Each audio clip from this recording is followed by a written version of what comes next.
안녕하십니까. 맨눈으로 세상의 흐름 읽어드리는 Y타임스 정세 분석의 주북일입니다.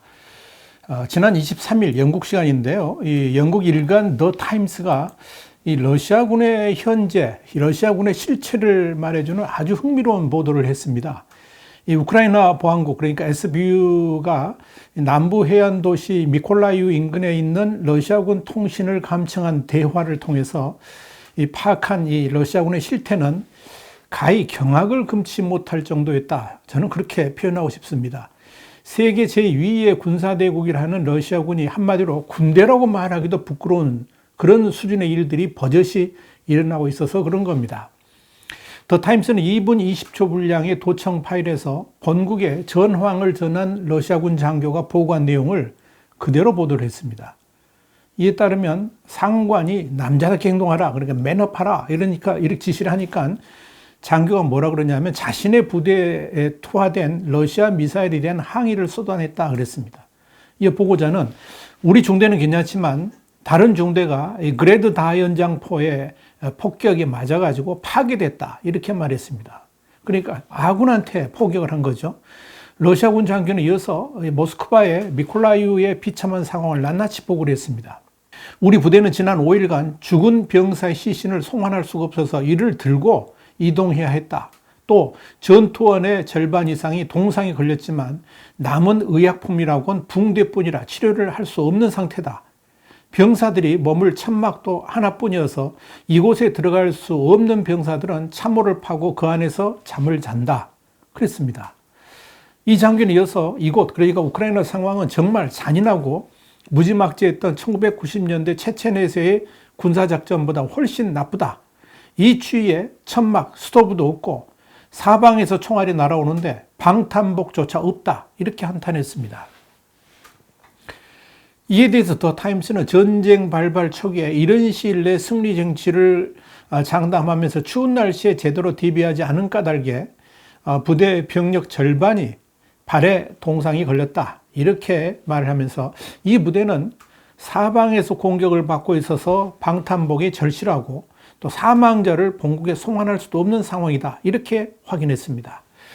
실제로 최근 온라인상에서는 이 러시아 군인들이 우크라이나인들에게서 훔친 부추를 신고 있는 사진이 퍼지기도 했다. 이렇게 더 타임스는 전하고 있습니다. 여기에 대해서 텔레그라프는 전쟁 4주차에 접어들면서 러시아군이 직면한 가혹한 상황을 확인시켜주는 내용이라 그러면서 제대로 된 방한 장비조차 없는 러시아군의 모습을 통해서 이번 전쟁이 전혀 준비 없이 시작됐다는 사실을 알 수 있다. 이렇게 전했습니다. 더 타임스는 그러면서 전쟁에 참여한 러시아군 일부가 휴대전화와 아날로그 워키토키로 교신을 주고받고 있어서 우크라이나 정보 당국에 의한 감청에 취약하다. 이렇게 보도를 했습니다. 실제로 이 현재 러시아군의 통신은 정보기관은 물론이고요. 이 라디오 관련 동호회 회원 같은 아마추어들도 손쉽게 도청할 수 있는 수준인 것으로 이렇게 알려지고 있습니다. 자, 그런데 말입니다, 여러분. 더 경악할 만한 게 있는데요. 이 러시아군의 적나라한 현실이 이런 육군에서만 일어나는 게 아니고 러시아가 평소에 이 세계 최고 수준이라고 자랑했던 정밀 유도 미사일에서도 엄청난 부실이 드러나고 있습니다. 그래서 이 러시아군의 실체가 있는 그대로 지금 드러나고 있는데요. 이런 겁니다. 로이터 통신 24일 보도한 건데요. 이 정보의 밝은 익명의 미 당국자 3명을 인용해서 보도를 했습니다. 뭐냐면 러시아가 우크라이나 곳곳의 군사시설들을 겨냥해서 발사한 정밀 유도 미사일, 이 미사일의 실패율이 최고 무려 60% 이른 것으로 분석됐다. 이렇게 보도를 한 겁니다. 이들 당국자들은 그러면서 이 러시아가 우크라이나에 사용한 미사일의 실패율이 날마다 달라지고 기종에 따라서도 다른 양상을 보이는 가운데 때때로 50%를 넘어서 60% 이상까지 올라간다라고 로이터 통신이 지적을 한 겁니다. 이 미국의 싱크탱크 전략국제문제연구소, 그러니까 CSIS에 따르면 현재 우크라이나 전투에 투입된 미사일은 KH-555 또는 KH-101 등 이런 두 종의 순항 미사일을 사용한 것으로 파악되고 있습니다.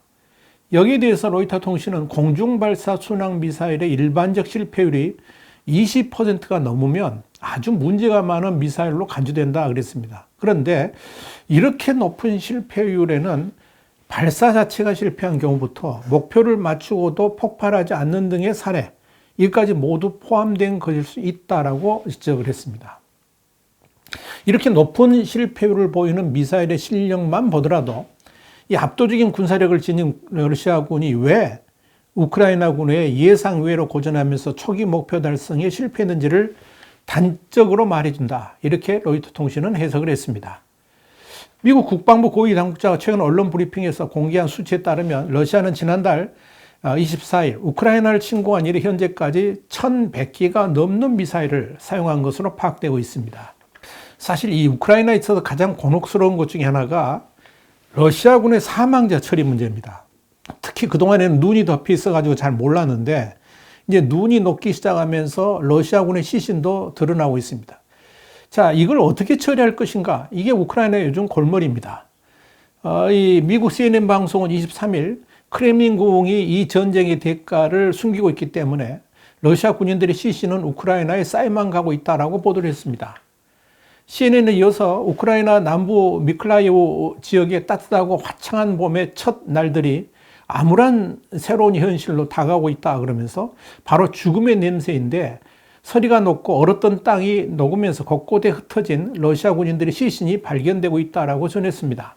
그러자 이 지역의 비탈리 킴 주지사는 지난 19일 연설에서 러시아군을 이게 이제 오크가 뭐냐면 소설가 J.R.R. 톨킨의 반지의 제왕에 나오는 괴물 군대를 오크라고 그러는데 이 오크라고 칭하면서 러시아군은 후퇴했고 동료들의 검게 걸린 시체는 전장에 남겨뒀다. 그러면서 이 지역에만 수백 구의 시신이 있다. 이렇게 말했습니다.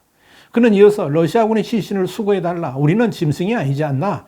이렇게 주민들한테 요청을 했고 더불어 시신을 찍은 사진을 러시아로 보내기도 했다라고 CNN은 전했습니다. 문제는 전쟁이 시작된 지 한 달이 지난 시점에도 러시아는 사망자 수를 감추고 있고 병사들의 위해를 송환하는 방법을 마련하지 않고 있다는 점입니다.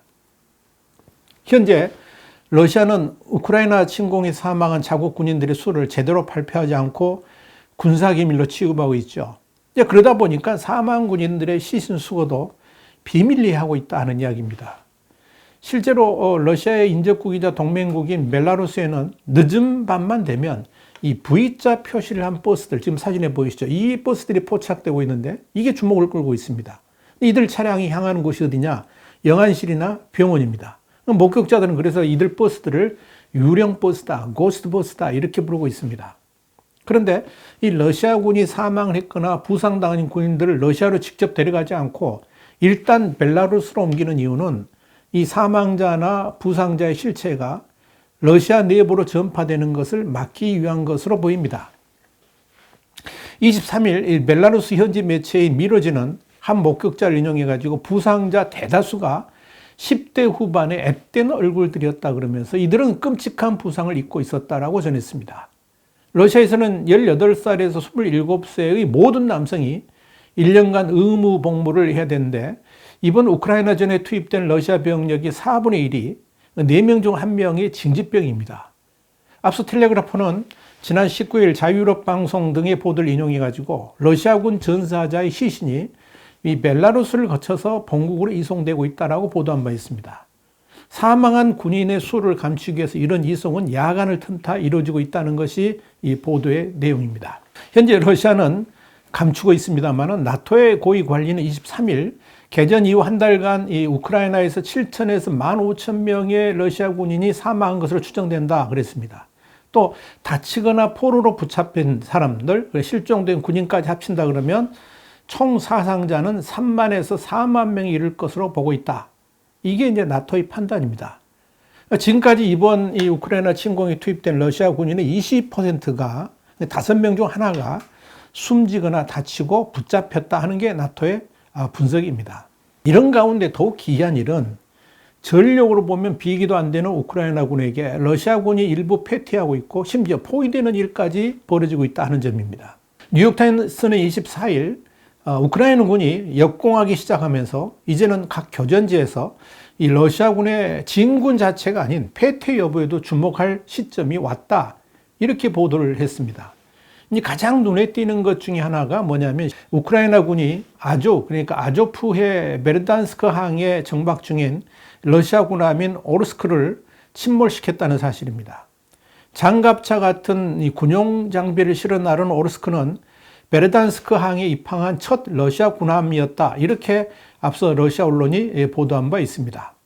이 오르스크가 바다에 가라앉으면서 선박 2척과 3,000톤급 연료 탱크도 함께 파괴됐다라고 우크라이나 해군이 전하고 있습니다.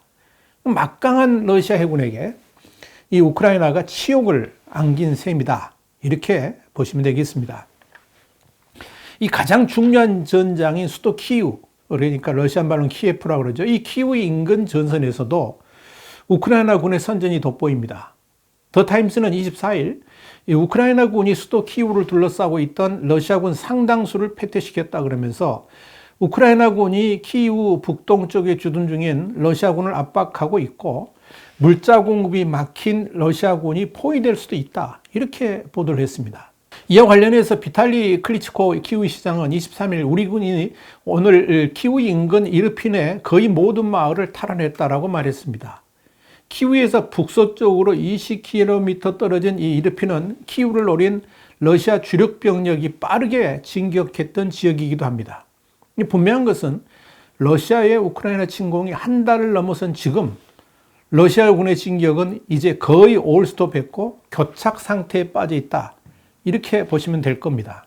이와 관련해 뉴욕타임스는 전황이 이같이 불투명하다는 사실 자체가 병력 열세 탓에 초기 패배할 것이라는 예상을 띄웠고 우크라이나군이 선전 중이라는 방증이다. 이렇게 평가를 했습니다.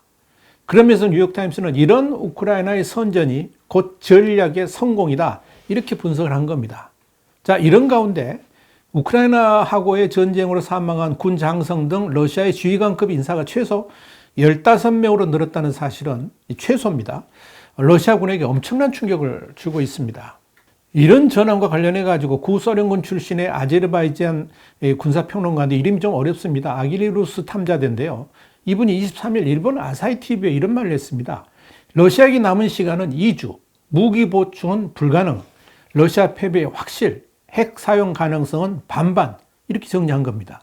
그러면서 그는 러시아군은 최근 20에서 30년간 시리아 이외에서는 정밀 무기를 사용한 적이 한 번도 없다. 그러면서 세계 두 번째 군사대국이지만 전술은 보병과 전차대 중심의 2차 대전과 같은 전술이라 이렇게 평했습니다. 또 전쟁 계획을 세울 때 우크라이나의 저항을 계산하지 않은 것을 용서할 수 없는 실수다. 이렇게 단정을 했습니다.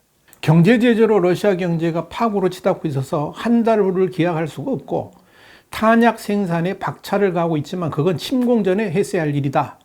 이미 때는 늦었다. 3교대로 공장을 돌려도 1, 2주는 걸리고 그 사이에 우크라이나에서 병력이 사라질 것이다. 그러면서 단기간에 무기 보충도 여의치 않다고 진단을 했습니다. 그는 또 대만제 GPS를 사용하는 미사일 시스템도 2주 후면 바닥나고 경제 제재 등으로 수급이 어려워 미사일 발사에 지장이 생길 것이다. 이렇게 내다봤습니다. 그러면서 서방 세계는 러시아를 경제적으로 완전히 고립시켜서 고사시킬 것이라 그러면서 러시아가 북한과 같은 처지가 될 수도 있을 것이다. 이렇게 전망을 했습니다.